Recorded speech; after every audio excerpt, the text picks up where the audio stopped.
untuk kita semua. Perkenalkan, saya Mutmainah Ekawati MPD, dosen Prodi Pendidikan Biologi, Institut Teratea Indonesia. Sebagai dosen, saya aktif dalam melakukan kegiatan Tridharma yang meliputi pengajaran, penelitian, dan pengabdian. Pada kesempatan ini, izinkan saya menyampaikan salah satu Tridharma yang saya lakukan melalui pernyataan diri dosen untuk unjuk kerja Tridharma Perguruan Tinggi atau disingkat PDD UKTPT bidang pengajaran sebagai salah satu komponen penilaian sertifikasi dosen tahun 2024 dengan menggunakan prinsip DIA atau Delivery, Interaction, dan Assessment. Pada kesempatan ini pula, perkenankan saya menyampaikan salah satu mata kuliah yang saya ampu, yaitu taksonomi hewan. Mata kuliah taksonomi hewan merupakan mata kuliah yang wajib diprogram oleh mahasiswa semester 5 dengan bobot 2 SKS, di mana dalam setiap proses pembelajaran terdapat 16 kali pertemuan, termasuk UTS dan UAS. UTS dilaksanakan pada pertemuan ke-8 dan UAS pada pertemuan ke-16. Mata kuliah ini menyajikan pokok-pokok materi yang mencakup pengetahuan, keterampilan, dan sikap dalam menjelaskan karakteristik, klasifikasi, dan peranan kelompok hewan baik invertebrata maupun vertebrata. CPMK pada mata kuliah ini yaitu menjelaskan konsep dan prinsip klasifikasi taksonomi hewan dan menjelaskan karakteristik, klasifikasi, dan peranan kelompok hewan invertebrata dan vertebrata. Nah, adapun bahan kajian pada mata kuliah ini yaitu konsep dan prinsip klasifikasi, taksonomi hewan, filum Porifera dan Coleopterata, filum Platyhelminthes dan Nemathelminthes, filum Annelida, filum Mollusca, filum Arthropoda, filum Echinodermata, filum Chordata yaitu ikan bertulang rawan dan ikan bertulang sejati, filum Chordata meliputi amfibi dan reptil, dan filum Chordata seperti mamalia. Pokok bahasan yang akan saya ajarkan untuk ditayangkan pada video ini nantinya adalah filum Annelida dengan sub CPMK yaitu menjelaskan ciri-ciri Annelida, kemudian menjelaskan klasifikasi dan ciri khas masing-masing kelas Annelida, dan yang terakhir yaitu menjelaskan peranan anggota dari filum Annelida. Adapun pendekatan yang saya gunakan pada mata kuliah ini yaitu pendekatan kolaboratif yang bertujuan agar masing-masing mahasiswa dapat saling mengoreksi pendapat dan menghargai masukan maupun perbedaan dalam suatu diskusi. Model pembelajaran yang digunakan adalah discovery learning yang bertujuan untuk mengaktifkan mahasiswa untuk membangun pengetahuan dan keterampilan serta nilai-nilai juga sikap melalui pengalamannya secara langsung. Kemudian metode yang saya gunakan yaitu metode ceramah, diskusi, dan tanya jawab. Terkait sistem penilaian yang saya gunakan meliputi beberapa aspek seperti tugas dan kuis dengan persentase 20%, kehadiran dengan persentase 15%, keaktifan dan sikap mahasiswa 20%, ujian tengah semester 20%, dan ujian akhir semester 25% yang jika ditotalkan yaitu 100%. Demikian penyampaian saya terkait dengan rencana pembelajaran untuk mata kuliah taksonomi hewan. Selanjutnya, untuk pengaplikasiannya dalam kelas dapat dilihat pada video berikut ini. Assalamualaikum warahmatullahi wabarakatuh. Waalaikumsalam warahmatullahi wabarakatuh. Selamat pagi. Mana kabarnya semua? Sehat? Nah, sebelum kita memulai pembelajaran hari ini, kita berdoa ya agar seluruh materi kita dan pembelajaran kita dapat berjalan dengan lancar dan tentunya memberi manfaat bagi kita semua. Berdoa dimulai.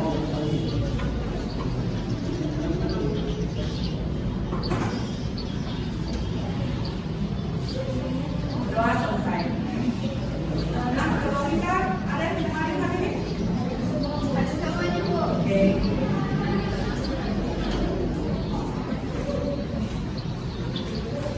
Oke, nah jadi ini adalah pertemuan kita yang ke-6 ya. Jadi pekan lalu Nah, hari ini kita akan masuk ke materi yang baru. Nah, tapi sebelum kita masuk ke materi yang baru, saya mau tanya dulu. Ada yang masih ingat materi terkait dengan lintas? Silakan lalu. Oke, silakan.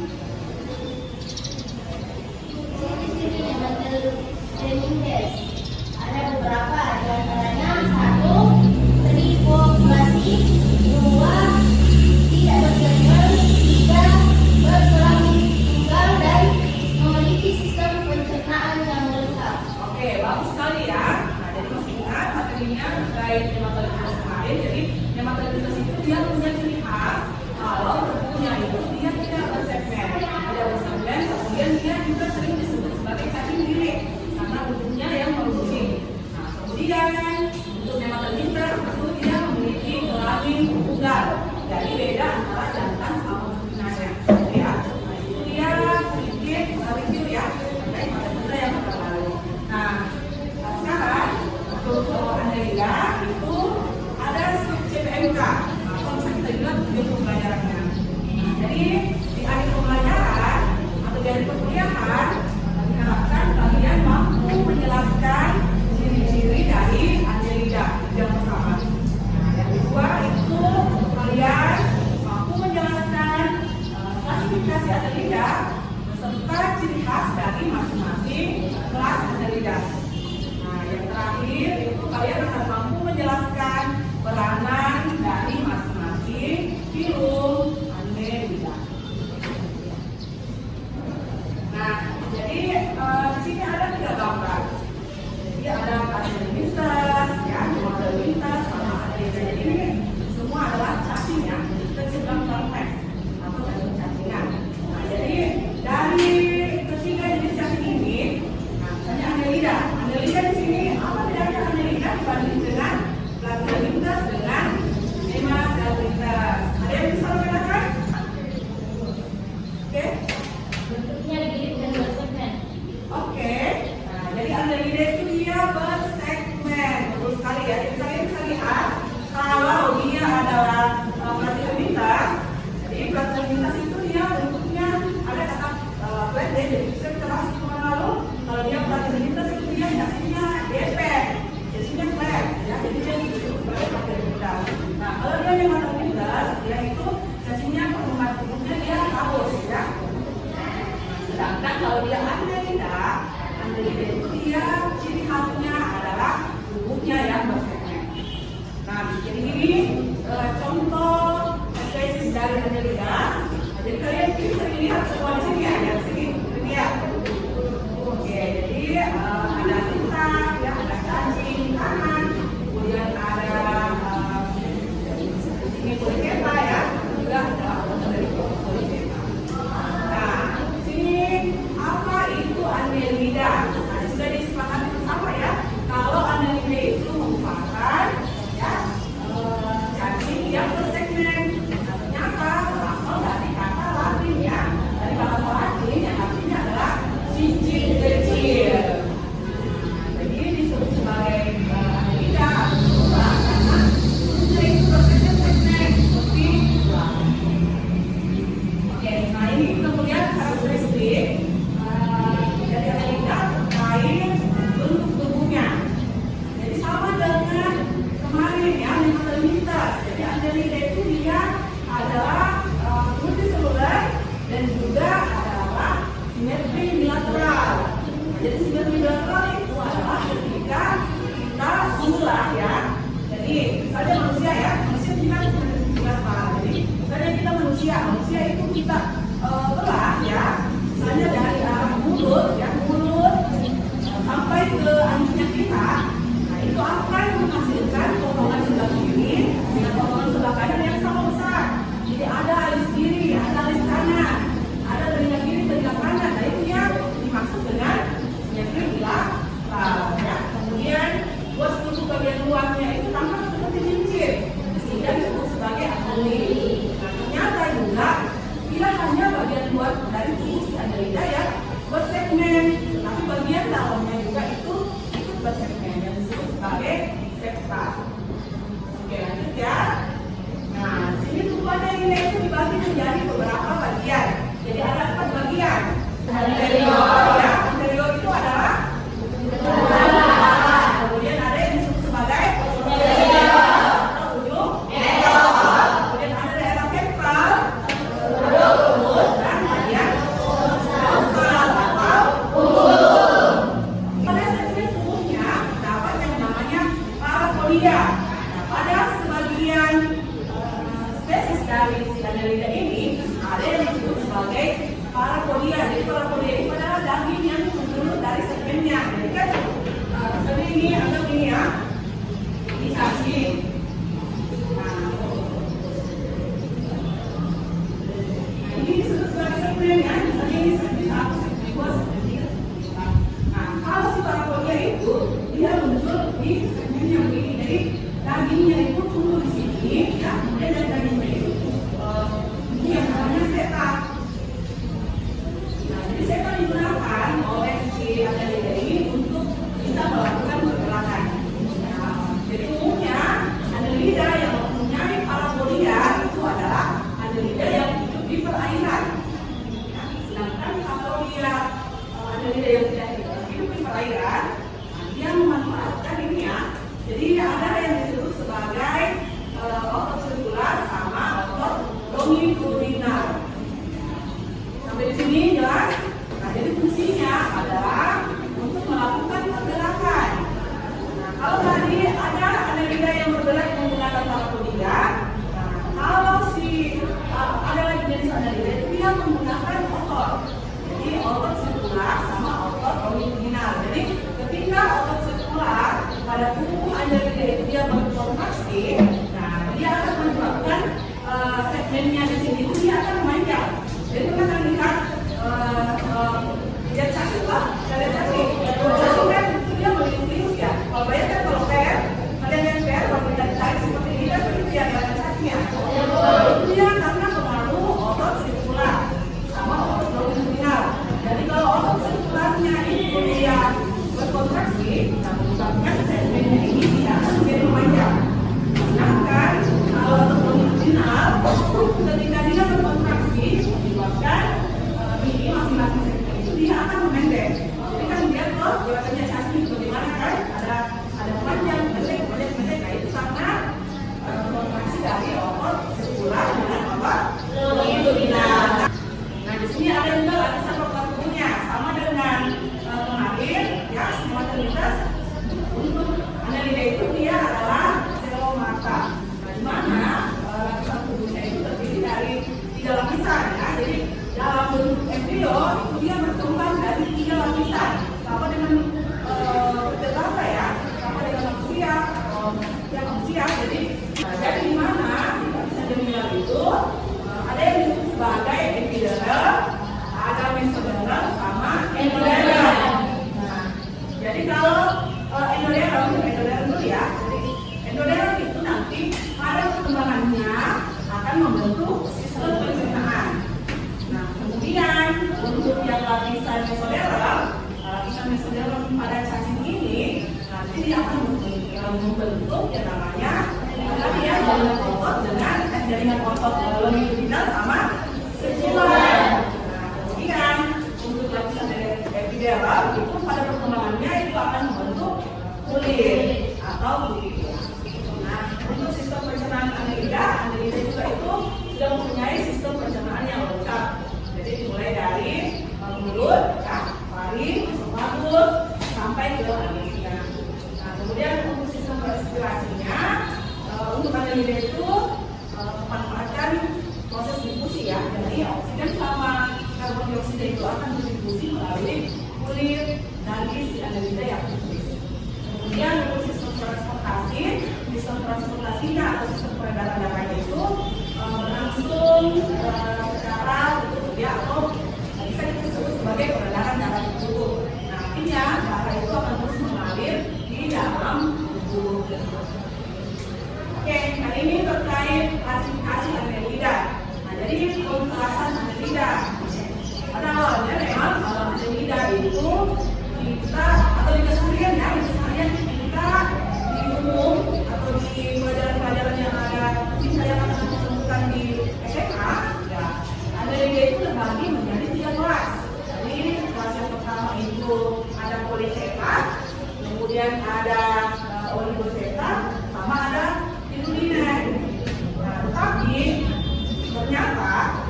untuk pengkerasannya itu dikeraskan berdasarkan ada tidaknya kriteriumnya atau kriteriumnya. Jadi kriterium itu apa? Jadi kriterium itu adalah seperti namanya. Ada cacing yang ada bagian yang kayak kan cacingnya misalnya coklat, terus ada bagian pada cacing tersebut itu yang warnanya beda, dia lebih punya warnanya. Nah ini dia adalah kriterium. Jadi kriterium itu khusus ditemukan pada ini Oligoseta sama Spirulinae. Sedangkan hewan Polychaeta itu dia tidak mempunyai yang namanya kriterium. Jadi kriterium itu apa? Adalah cairan ya yang digunakan oleh cacing untuk melakukan yang namanya populasi. Jadi dia menghasilkan kriterium untuk bisa menghasilkan telur atau individu yang baru. Ya, jadi bisa ditemukan pada cacing tanah maupun pada lingkungan. Oke ya. Oke. Nah, sekarang itu saya akan membagi kalian menjadi 3 kelompok. Nah, 3 kelompok ini itu ada kelompok 1 yang disebut sebagai kelompok Polychaeta, kelompok 2 adalah kelompok Oligoseta, nah kelompok ketiga itu adalah kelompok Spirulinae. Nah, jadi apa yang kalian akan diskusikan sebentar, itu silakan kalian diskusikan terkait karakteristik. Nah, misalnya yang kelompok Polychaeta itu bahas mengenai karakteristiknya Polychaeta. Kemudian kelompok kedua itu Oligoseta. Nah, kelompok ketiga Spirulinae bahas terkait ya klasifikasinya ya. Kemudian apa juga peranan dari masing-masing kelasnya. Gitu ya. Sampai sini jelas? Oke, nah ini dia pembagian kelompoknya. Silakan duduk ya berdasarkan kelompoknya. Oke, waktu sudah selesai. Saya persilahkan kelompok Spirulinae untuk memaparkan hasil diskusinya. Baik, assalamualaikum warahmatullahi wabarakatuh. Waalaikumsalam warahmatullahi wabarakatuh. Terima kasih atas kesempatan yang diberikan kepada kelompok kami, dan saya akan mempresentasikan tentang ciri-ciri herbicida. Yang pertama, paling banyak ditemukan di air tawar, umumnya bersifat parasit. Yang kedua, tubuhnya tersegmentasi. Yang ketiga, tentakel parapodia dan seka tidak ada. Keempat, tubuhnya pipih secara dorsoventral dan simetris. Kelima, memiliki barisan anterior dan posterior belut. Dan keenam, organisme ini bertelur dalam kokokong. Yang ketujuh, tidak ada tahap larva selama perkembangan organisme. Yang kesembilan, mulut terletak di bagian ventral pada penisal anterior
kemudian kita lihat juga dari kriteria. Kemudian juga tadi dibahas, tidak dibahas ya, ada terkait wanita. Jadi kalau wanita tentunya berbeda antara poliseta, oligoseta maupun yang biru-biru. Nah, tadi sudah saya bahas bahwa Annelida itu terdiri menjadi 3 kelas ya. Jadi ada kelas tadi biru-biru, ada poliseta dan ada kelas oligoseta. Nah, jadi yang pertama kita bahas dulu poliseta atau dia disebut sebagai cacing berambut banyak. Nah, jadi contohnya ini cacing palolo. Nah, jadi cacing palolo ini banyak terdapat di daerah yang daerah Kalimantan ya. Bisa kita manfaatkan sebagai sumber makanan atau sumber protein. Jadi, kalau ada di sini kira-kira ada yang mau makan? Padahal ini katanya enak. Nah, kemudian ciri khas selanjutnya untuk poliseta ini, dia ruas tubuhnya itu terdapat parapodia. Kemudian di bagian kepala terdapat mata, tentakel, dan mulut. Nah, kemudian lanjut oligoseta. Oligoseta itu merupakan cacing berambut sedikit. Nah, jadi contohnya ini di tangan ya. Ciri khasnya selanjutnya itu adalah bersegmen. Kemudian habitatnya itu ada bisa ditemukan di air tanah, di air bawah maupun di tanah. Kemudian adalah saprofit ya, karena dia akan di tanah, jadi dia memanfaatkan hasil dari proses pembusukan ya, dimanfaatkan sebagai bahan makanannya. Kemudian hermafrodit artinya dalam satu individu ada satu jenis cacing yang bisa memiliki 2 sel kelamin. Jadi dia ada sel kelamin jantannya, ada sel kelamin betinanya. Nah, tetapi dalam satu tubuh cacing itu dia tidak bisa membuahi dirinya sendiri. Nah, tentunya juga kalau dia oligoseta dia mempunyai piterum. Tadi sudah kita bahas. Piterum itu fungsinya untuk melakukan kopulasi. Nah, terakhir itu biru-bine, itu adalah cacing yang tidak berambut. Ya, contohnya adalah limpa sama pasir. Dia umumnya adalah parasit ya, karena dia bisa menghisap darah dari ke belakang dengan cara mengeluarkan zat anestesi. Jadi makanya ketika pernah ada yang kita di sini, ada, pernah ya? Ada. Ketika kalian hisap darah sama kita, masuk tidak? Tidak ada yang lihat kan? Tidak terasa.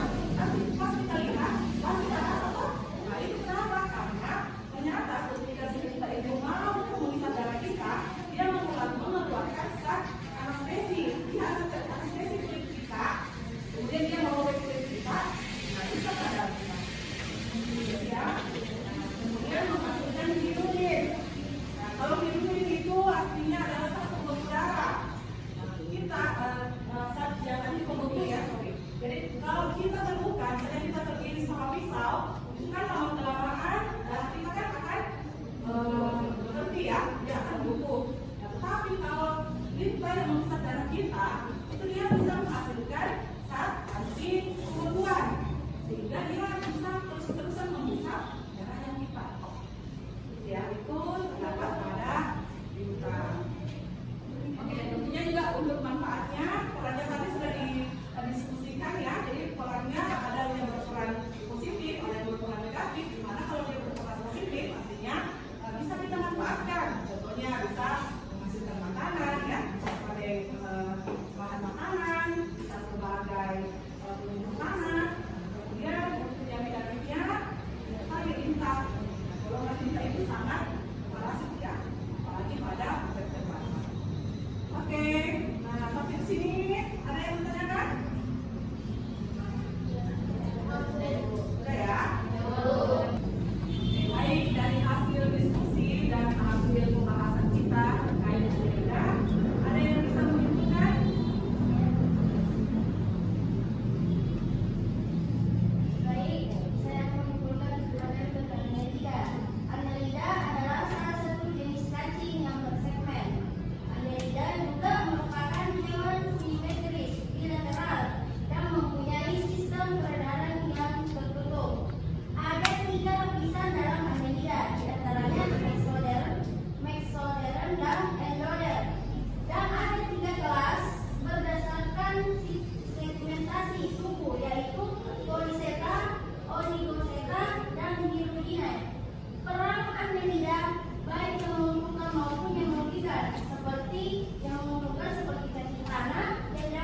Kemudian Annelida itu harus kalian ingat kalau dia adalah triploblastik selomata. Jadi triploblastik selomata itu sudah ada data yang jelas ya antara sistem pencernaannya.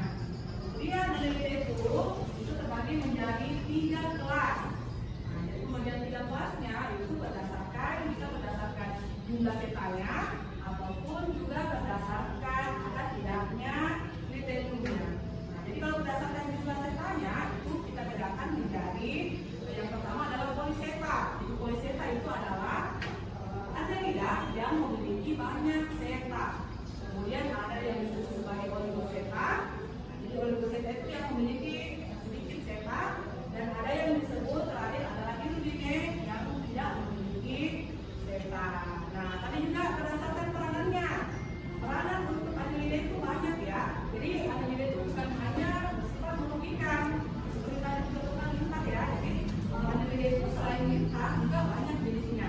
Seperti tadi cacing palolo. Nah, cacing palolo itu bisa kita manfaatkan sebagai sumber protein. Jadi mungkin kalau di sini kurang, tapi daerah lain banyak ya. Mereka manfaatkan cacing palolo untuk ya, bahan makanan. Nah, kemudian juga manfaat selanjutnya itu bisa sering kalian lihat pastinya seperti manfaatnya cacing tanah. Jadi cacing tanah itu bisa kita manfaatkan sebagai hewan yang bisa menyuburkan